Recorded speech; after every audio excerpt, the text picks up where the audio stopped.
Écoutez, je suis congolais parce que je le suis.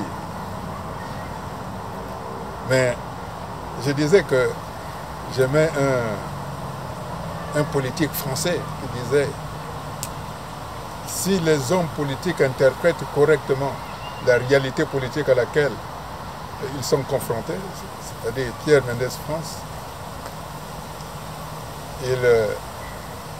ils sont capables de favoriser des accouchements.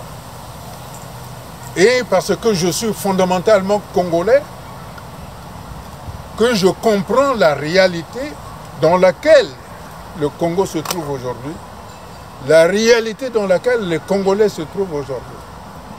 Parce que nous sommes tous perdus.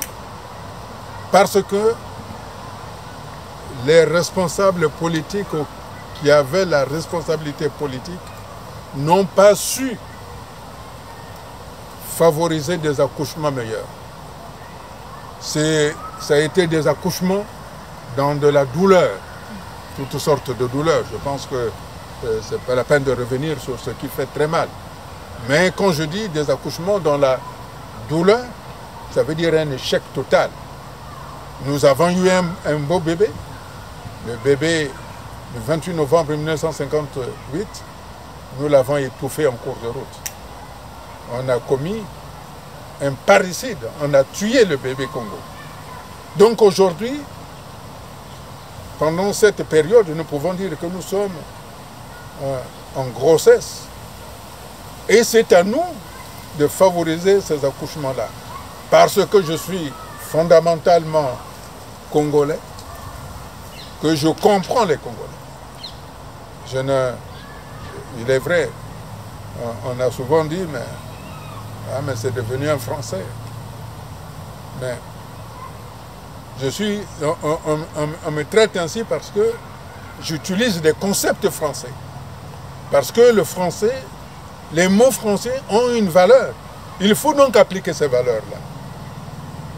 Mais, comme je le dis souvent, le dernier repas français ou européen, je le prends dans l'avion quand je descends au Congo. Et dès que j'arrive au Congo, ma mère, Marianne Lutaya, savait ce qu'elle me préparait. C'est un morceau de poisson salé grillé, même si mon épouse n'était pas d'accord. Un morceau de poisson salé grillé, du manioc, du piment. Je me replongeais dans la culture Congo. Là, j'étais congolais. Et je pense beaucoup de mes compatriotes qui se trouvent dans leur environnement traditionnel.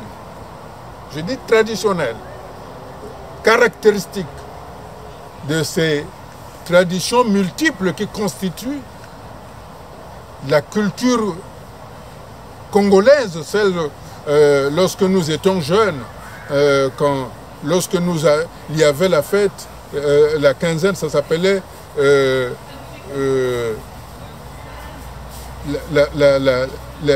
la semaine culturelle. Donc chaque culture s'exprimait sur la place publique pour qu'on en bénéficie, pour qu'on n'oublie pas.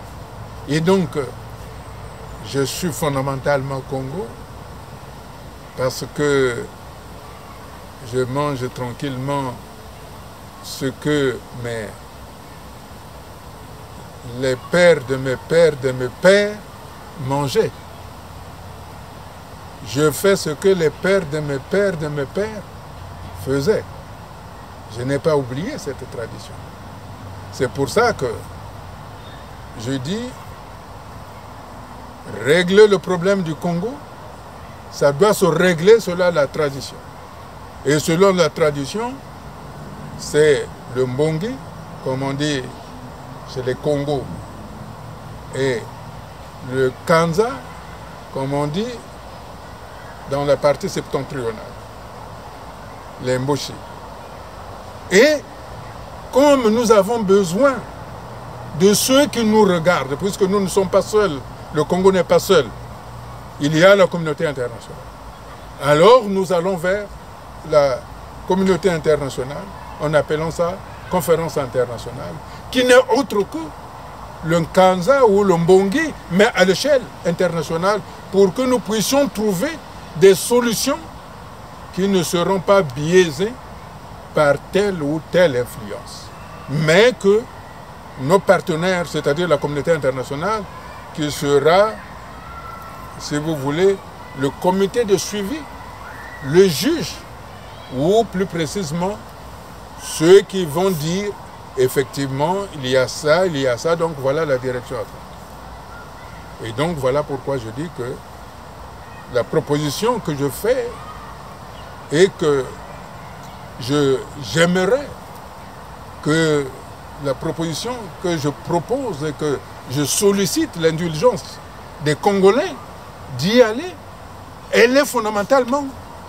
congolaise, puisque le problème se règle autour de l'arbre à palabre, que ce soit au nord, que ce soit au sud.